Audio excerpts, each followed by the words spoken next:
What's up, good people? This your boy Artwork Geo. Welcome to another episode of Still Shining or Finally Faded. What we doing here is just taking a lot of the classics and determining if it's still held up and it's still shining or did it fade. You know, time fades things in a lot of cases.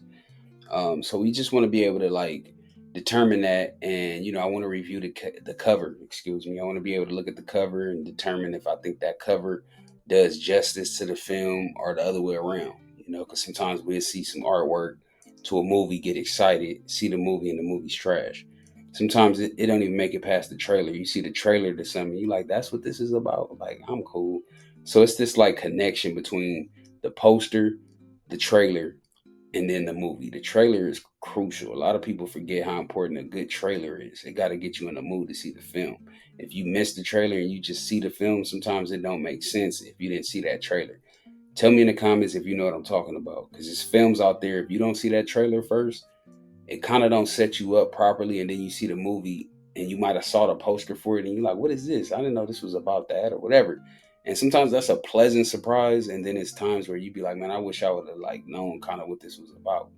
So yeah, it's nice to be able to see a trailer to a film, man. That's just like something I think is personally overlooked. But yeah, we're gonna start by reviewing this cover, and then I'm gonna actually give y'all a few trivial things, man. I want to give y'all a trivia question in the beginning, and then I'm gonna answer it at the end, of course. Because why would I like answer it in the beginning and then y'all leave the video? I want y'all to stick around. I want y'all to test y'all trivia, see if y'all know, if you really fan of the movie and you think you know the answers. We're gonna find out. But in addition to that, I want to hit y'all with some interesting facts throughout the trailer as well. A couple little things that I did on my research and found out about, or I might already knew this stuff, but we'll see. So with this cover, I will say, man, I think it's well put together. I like the whole Bebe's Kids font, how the letters are stacked. I think that's dope. Even just the setup with the colors of the artwork, period. Everything just kind of speaks to each other. Nice sunny day in the clouds at the theme park. Look like he getting tortured going through it.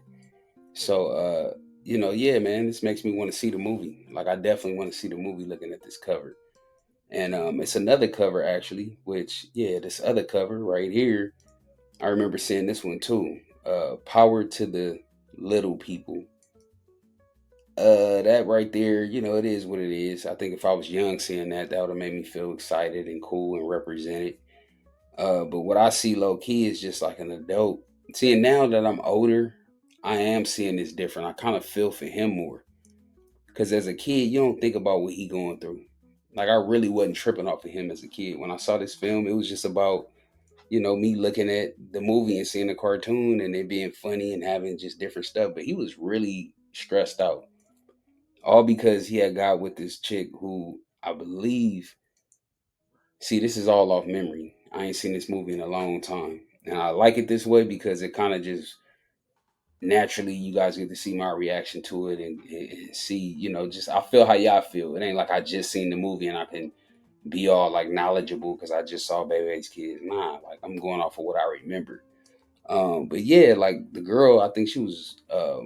It wasn't even her kids. I think she was watching Bebe's Kids because Bebe had to do something, but he was trying to go on a date with this female who was watching somebody else's kids, and she was cute. She was pretty. Like, yeah, she was a cartoon, but she was a good looking little cartoon. I ain't gonna lie.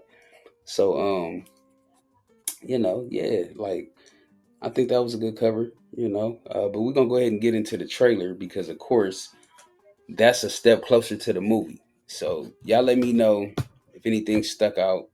Oh, the trivia question though, before I get into this. So Robin Harris was the voice, what I'm saying? Obviously he was the main dude in the film, but he passed away unfortunately before this movie came out.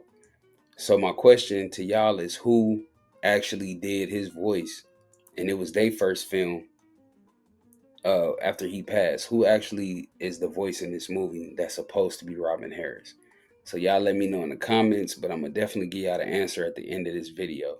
All right, so let's get into the trailer, and we're gonna go from there. I see you got away from. Can't wait to eat. It started in the mind of an offbeat comedian. We Bebe Kids. He don't die, we. It grew into the anime. All right, so hey, I warned y'all. I told y'all I was gonna be stopping this because if I got something to say, I'm gonna say it. Uh, but yeah, this dude, he had this in his stand up, and it caught, and they eventually created the film behind his stand up. You know what I'm saying? It was just like this thing where it was starting to gain traction. Like they, would see him do his stand up, and he was mentioning Bebe's kids, and so it eventually became this.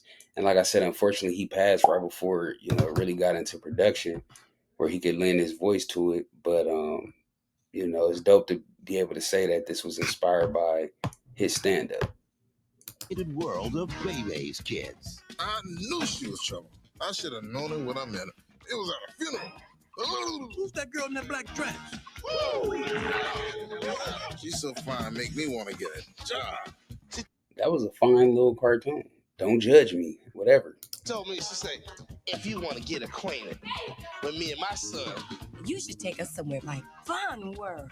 Fun World. So I goes to pick her up the next day. She got 3 more kids with her. So she had a kid, which ain't a problem. You know what I'm saying?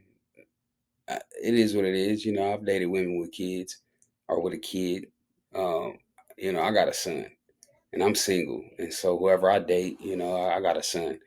But not only was he trying to get with her and she already had a son, it is what it is. But she was watching somebody else's kids. Bebe's kids was somebody else's kids. So that's crazy. That whole setup is crazy. What I will say is I'm seeing this as an adult nowadays. Like I'm not seeing this like I did as a kid. I will say that.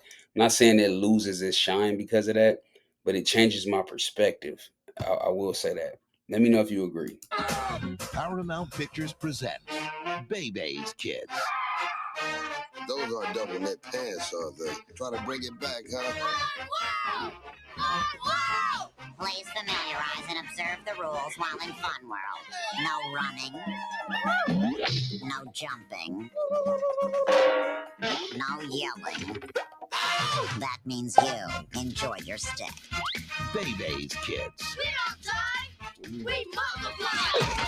They're all energy. Man, everybody was going around saying that at that time. That was like the little slogan for sure. Like I remember that. I had some I definitely didn't want to forget to bring up though. Oh, another thing with this film, this was like a first for all black cast on an animated theatrical release. So just imagine, you know what I'm saying? This is a cartoon movie, the first of its kind to kind of mix the adult humor with the kid friendly cartoon imagery. But then this was an all black cast in 1992, you know what I'm saying? And it was released in theaters that had never been done before this. So I think that's pretty cool. They're all attitude. It ain't time to go. You trying to leave us? And for the next 12 hours, they're all Robins. I thought the devil was through when they made Rosemary Babies. But, oh no. Now we got Bebe Kid. It's animation with an attitude.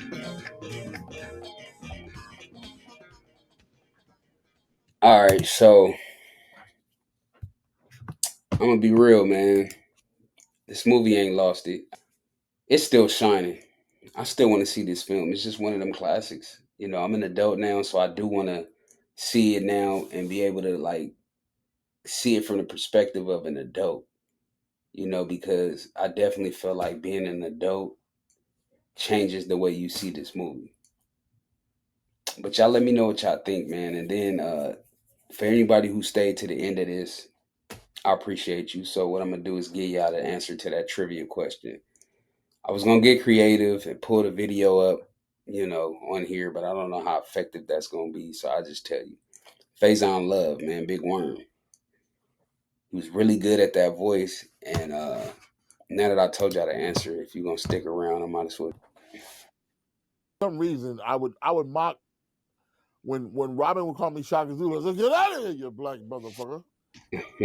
Head look like a big of a tree. And so, yeah, he did his You voice, know. man. Y'all heard him in the beginning of the film. You know what I'm saying? He sounded pretty close to his voice. If not, like, I really didn't even know that he did it. Like, I knew it years ago, like when it first had came around that time or whatever. Um, but yeah, I was impressed by that. I thought that was pretty cool, man, that he had did that. So we, done for the day, man. I appreciate whoever tapped in and watched to the end. Definitely like, comment, subscribe. That helps me continue to push this and get into the algorithm and create more of this for you guys. But yeah, I appreciate you. And check out my other video if you haven't. I got a couple of the other ones that I did recently. And I get with y'all, man. It's work.